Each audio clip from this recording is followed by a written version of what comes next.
Бисмиллахир-рахманир-рахим. Ассаламу алейкум ва рахматуллахи ва баракатух. Бұдан алдыңғы сабағымызда қияметтің белгілері туралы, яғни кіші белгілері туралы өтіп едік. 6 белгісін айтқанбыз. Екінші сабағымызды есе жалғастырамыз. Қалған белгілері туралы айтып өтеміз. 7-ші белгісі бұл амалға қаратай апаттың келуі. Яғни адамдар белгілі бір Аллах Тағала тыйым салған күнәларды жасайды екен, соған лайықты түрде жаза алуы әбден мүмкін. Яғни апаттың келуі жиіленіп кетеді. Пайғамбарымыз саллаллаху алейхи уассалам айтады, яғни қиямет жақындаған кезінде түрлі бір жел сілкіністері, су тасқындарының көбейетіндігі туралы хадистер жеткен.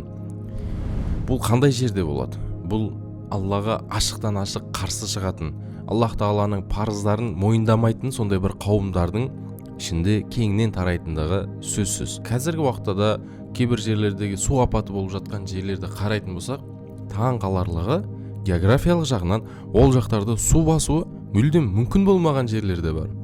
Тіпті жер сілкінісі ықтималдылығы өте төмен болған елдерде де қазіргі уақытта жер сілкіністері болып жатыр. Сонымен қоса, яғни түрлі бір аурулардың қоғамдық деңгейде тарауы, яғни тек қана бір адам, екі адам емес, бәлкім қауым болып сондай ауруларға душар болуда, бұл Аллах Тағаланың сол қауымға берген жазасы ретінде болуы әбден мүмкін. Не үшін? Амалдарына қаратай берілген жазасы немесе берілген кафарат ретінде болуы әбден мүмкін. Яғни белгілі бір адамдар бар, олар күнә жасайды, артынан барып осы өмірдің өзінде жазасын көреді де, қияметте жазаланбауы үшін. Сондай болуы да әбден мүмкін. Яғни біз ешқашан Аллах Тағаланың таразысын қолға ала алмаймыз. Осы нәрсені ұмытпау керек. Яғни маған ұнайтын адамдарға басына қиындық келсе, бұл Аллах Тағаланың бұл адамға берген рахымы. Аллах Тағала бұл адамды қияметте қинауды қаламады, сол үшін осы өмірде қинап жатыр бұл адамды. Маған ұнамайтын адамдарды көрсем, оларға да бір сынақ, қиыншылық келсе, бұл адамдар Аллах Тағаланың жазасына ұшырады. Өзі жүруі дұрыс емес еді бұлардың. Яғни бұл адамдар күнәсі себепті жазаланып жатыр, маған ұнамайтын адамдар. Ал маған ұнайтын адамдар есе, бұлар Аллах Тағаладан рахым алып жатыр, қияметте қиналмау үшін. Яғни біз осындай адамдарды Алланың таразысын қолымызға алып, өзіміз есепке тартатындығымыз бар. Ондай жасамау керек. Алла білуші. Біз кітаптарда келген, ғалымдар жинақтаған, пайғамбар саллаллаху алейхи уассаламның хадисінен келіп шығып айтып жатырмыз. Яғни қандай да бір қауым қиямет жақындаған кезде амалдарына қарата, яғни амалдары Аллах Тағала тыйым салған үлкен күнәлар болатын болса, оларға амалына жараса апат келуі әбден мүмкін. Ол өрт болуы мүмкін, ол жер сілкінісі болуы мүмкін, ол су тасқыны болуы мүмкін, ол бандай бір ризықтағы берекенің кетуі болуы мүмкін, немесе ол бағанағындай бір түрлі аурулардың қоғамдық деңгейде өршуі мүмкін. Осы нәрселерді апат, яғни осы нәрселерді Алладан бір ескерту, Алладан бір ояту үшін оларға бір белгі ретінде жіберу әбден мүмкін. Біз айта алмаймыз оны жасаған күнәларының жазасы деп. Біз айта аламыз, Алла ол адамдарға ескертіп жатыр. Яғни осындай бір ескертулердің келуі әбден мүмкін. Бұл да қазіргі уақытта өмірімізде болып жатқандағы өтірік емес. Ал 8-ші кіші белгілерінен есе бұл адамдар өзінің қожайын өздері туады. Яғни әйел кісілерге қатысты. Бұл хадисте, бұған қатысты хадисте ғалымдар екі түрлі тұжырым жасаған. Соның бірі қазіргі замандағы аналардан балаларының ақылды болып кетуі, және десе тәрбиесі әлсіз болғаннан кейін барып өздерінің аналарының үстінен, әкелерінің үстінен қожайын болатындығы. Ғалымдарымыз айтады, қыздары оларға ана болады, балалары оларға әкедей болады. Яғни олардың шешімдеріне араласу, олардың өмірлік ұстанымдарына әсер ету, оларды бандай бір сенің мынауың дұрыс емес, оңға жүр, солға жүр деп, олардың тіпті басар қадамына дейін өздері белгілеп бергісі келетіндігін айтады. Әйтсе де олар бізге әке, әйтсе де олар бізге ана. Бізге кезінде ұстазымыз айтып еді, енді дін оқып бастаған кезімізде, егер сендер алдағы уақытта үлкен ғалым болсаңдар да, танымалды уағызшы болсаңдар да, тіпті академик дәрежесіне жетсең де, тіпті сен бандай докторанттық дипломын алып, сондай бір үлкен ғылыми дәрежелерді қолға кіртсең де, ұмытпа, ата-анаңның қасында бәрден баласың, олардың қасында өзіңнің бала екендігіңді ұмытпа деп еді. Өкінішке орай кейде ұмытып қалатындығымыз өтірік емес. Алла баршамызды бұл жасап жатқан әрекеттерімізді кешірсін. Сол себепті қияметтің белгілерін өзіміздің бойынымызда көрсетпеуге әрекет етейік. Яғни ата-аналарымызға өзімізден бағандай бір ана, әке жасап алып, олардың өміріне қожайыншылық жасамағанымыз дұрыс. Ал 8-шісі ise әйел кісілердің көбеюі.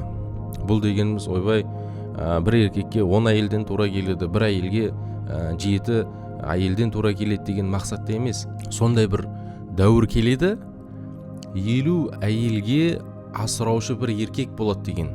Яғни ғалымдарымыз осылай түсіндірген. Яғни оларды некесіне алады, оларды өзіне бір әйел етеді.